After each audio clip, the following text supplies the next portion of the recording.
مامو کانجن یعنی علاقہ وہ ایسا ہے کہ جہاں پہ فیصل آباد کے قریب آلریڈی وہاں پہ 150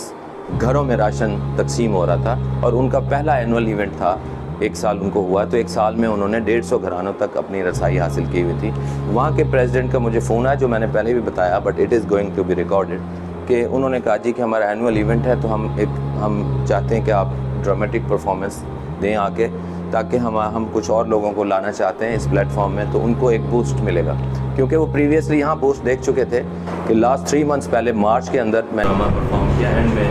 ہم نے تارے کمال کے لوگوں کو آ کر کے اس خاتون کے سر پہ دوپٹہ ڈالا اور ان بچیوں کو کھانا کھلایا، اور کہا کہ ہم ان بچیوں کو پڑھائیں گے، اور دوپٹہ کھینچنے والے اگر کچھ لوگ ہیں تو دوپٹہ سر پہ دینے والے، چادر دینے والے بھی کچھ لوگ اس معاشرے میں ہیں، اینڈ دس از دا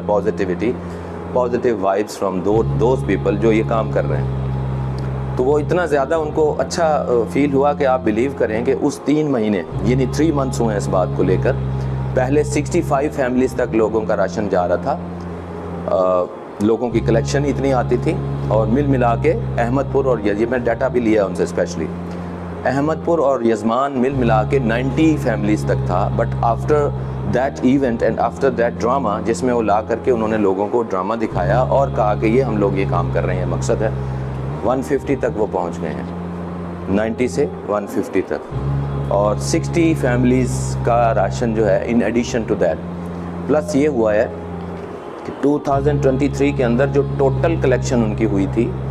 وہ ابھی فرسٹ 6 منتھس 2024 میں پہلے 6 مہینوں میں اتنے پیسے ان کو اکٹھے ہو گئے۔ تو جب یہ امپیکٹ آیا تو اب ہر شہر سے مجھے وہاں ملے ہیں لوگ، گجرانوالہ، کسووال، سیالکوٹ، سرگودا، وہاں کے جو آفس ہولڈر ہیں پریزیڈنٹ سے، ان سے میری ملاقات رہی، تو every one wish to that we should come to their city, اور وہاں پہ آ کے وہ پرفارم کریں۔ وہاں پہ بیٹھے بیٹھے ایک جو ہماری آنکھوں کے سامنے واقعہ یہ ہوا کہ ایک آدمی تھے، کافی اچھے ویل آف تھے، ذمہ دار تھے، اور وہ آئے ہوئے تھے فنکشن پہ، فنکشن ان کا چل رہا تھا، 4 گھنٹے پر وہ سپین تھا، اور اس میں 1 گھنٹہ ہمارے لیے تھا، 45 منٹس کا ہمارا ڈرامیٹک پرفارمنس تھی، اور باقی کچھ بچوں کا انٹرو اور میری کچھ سپیچ تھی۔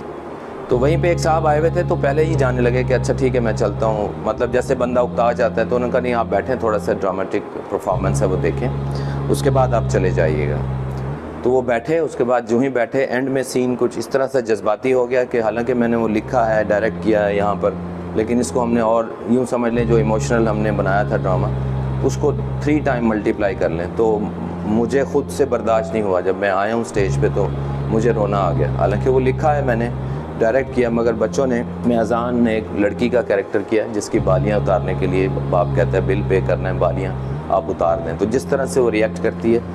پھر وہ ماں جو ہے وہ بتاتا ہے کہ تمہاری ماں جو ہے وہ مر جائے گی پنکھا بند ہو جانے سے، کیونکہ وہ مریض ہے دمے کی، تو وہ خود جب بالیاں اتار کے دیتی ہے اپنے باپ کو کہ بابا یہ میری ماما کی زندگی سے زیادہ قیمتی نہیں ہے، تو اس وقت تو کوئی بندہ بھی نہیں تھا جو رو نہ رہا ہو، جس طرح سے پرفارم کیا ہے اس بچے نے، اذان نے، اور پھر انہوں نے،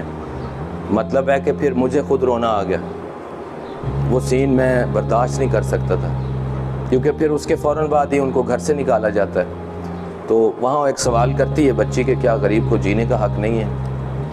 کیا غریب کی بچی کو پڑھنے کا حق نہیں ہے؟ کیا سانس لینے کا حق نہیں ہے؟ اگر نہیں ہے تو پھر مار کیوں نہیں دیتے؟ ایک ہی دفعہ مار دینا ہمیں، اس طرح تڑپا کے، مطلب وہ سیکوینس جب کہانی کے ساتھ چلتا ہے تو میرا نہیں خیال کہ کوئی پتھر دل بھی بیٹھا اگر وہ دیکھے تو۔ پھر ہم نے جب آ کے ان کے سر پہ پھر چادر دی، اور ہم نے کہا یہ تارے کمال کے لوگوں کی طرف سے آپ کے سر پہ چادر ہے، اور پھر وہ پورا حال جب کھڑے ہو کے کلیپ کر رہا تھا تو وہ ایک فیل تھا وہ ہمارے بچوں کے لیے، اور گرومرز کا وہاں پہ نام اللہ تعالیٰ نے بلند کیا، اور وہیں پہ وہ بندہ جو ہے وہ بیٹھا رہا۔ پھر ڈرامہ جب ختم ہوا تھوڑی دیر میں اس نے آ کے 50,000 انہوں نے کہا جی میری طرف سے ان غریب گھرانوں کے لیے راشن کے لیے 50,000 ڈونیشن، اینڈ مزید وہ کہا کہ میں ہر مہینے جو ہے ان لوگوں کے لیے ہیلپ کروں گا، صرف اس سے متاثر ہو کے۔ میرا ایک مشن ہے کہ میں آرٹ جو اللہ تعالیٰ نے مجھے پچھلے 30 سال جب میں یونیورسٹی میں تھا تب سے میں drama writer, director, actor, producer سب یہ کام کرتا رہا ہوں، اسی وجہ سے اس کو میں نے پریکٹیکل لائف میں امپلیمنٹ کیا کہ یار آرٹ کو ہم کیوں نہ پروموشن آف دا ہیومینٹی یعنی انسانیت کی خدمت کے لیے آرٹ کو کیوں نہ یوز کریں، بجائے اس کے کہ پھکڑ پن اور فحاشی اور بکواس بازی میں ایک دوسرے کی ولگر ٹاک کر کے دوسرے کو ذلیل کر کے اس کو ہنسانا. یعنی میں اگر ان کو ذلیل کر کے آپ کو ہنساؤں، آپ کو ذلیل کر کے ان کو ہنساؤں، تو کوئی ایسی بات نہیں ہو سکتی جو دونوں کو ہنسانے کا باعث ہو، ون ون سچویشن ہو. کسی کو ہرا کے ضرور جتوانا ہے، کسی کو گالی دے کے دوسرے کو ہنسانا ہے، کسی کی بے عزتی کر کے دوسرے کی عزت بڑھانی ہے. ایسا نہیں ہو سکتا کہ ہم سب کی عزت کریں. یعنی 3 چیزیں ایسی ہیں، یاد رکھیں: عزت، محبت اور خلوص. اگر آپ کو چاہیے، پہلے آپ کو ڈیلیور کرنا پڑے گا، یہ آپ کو دینا پڑے گا. فطرت کا اصول ہے، پھر یہ واپس لوٹ کے آپ کی طرف آئے گی. اگر آپ کو محبت چاہیے اپنے ماں باپ سے، بہن بھائیوں سے، آپ پہلے ان کو شو کریں. آپ کو خلوص چاہیے، آپ کو عزت چاہیے، آپ پہلے عزت دیں گے. جو بندہ دوسرے کو بے عزت کرتا ہے، اس کا مطلب یہ ہے کہ اس کو عزت نہیں چاہیے. وہ کہتا ہے منہ سے دوسرے کو بے عزت کر کے کہ مجھے آپ بے عزت کریں،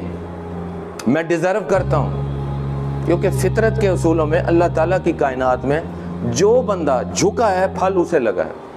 جو عاجزی، کیونکہ اللہ کو عاجزی پسند ہے. کیونکہ جب آپ مہوٹ کر رہے ہوتے ہیں، آپ کے دماغ میں تکبر کا کیڑا ہوتا ہے، اور تکبر اللہ تعالیٰ کو زیب دیتا ہے اور کسی کو زیب نہیں دیتا.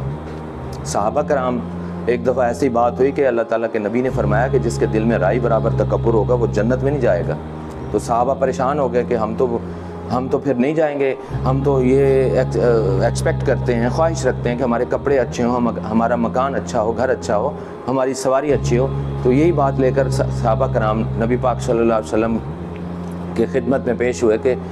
یہ کیسے ہوگا، ہم تو برباد ہو گئے. اللہ تعالیٰ کے نبی نے فرمایا کہ نہیں، یہ استھیٹک ہے، یہ جمال ہے. اللہ تعالیٰ خود جمیل ہیں، انہیں خوبصورتی کو پسند کرتے ہیں. یہ تکبر نہیں. تکبر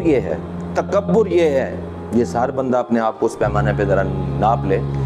تکبر یہ ہے کہ کسی بندے کے سامنے حق بات کی جائے اور وہ کہے ہاں ہاں ہاں مجھے پتہ ہے، بس وہ اس کو ایکسیپٹ کرنے سے انکار کر دے. جو حق بات، سچی بات ہے اور وہ اس کو ایڈمٹ نہ کرے، اپنی غلطی کو تسلیم نہ کرے، جہاں وہ غلط ہے اس کو نہ مانے، وہ متکبر انسان ہے. اور ایک نہ دن اللہ تعالیٰ اس کا سر جو ہے نا وہ نیچا کرے گا.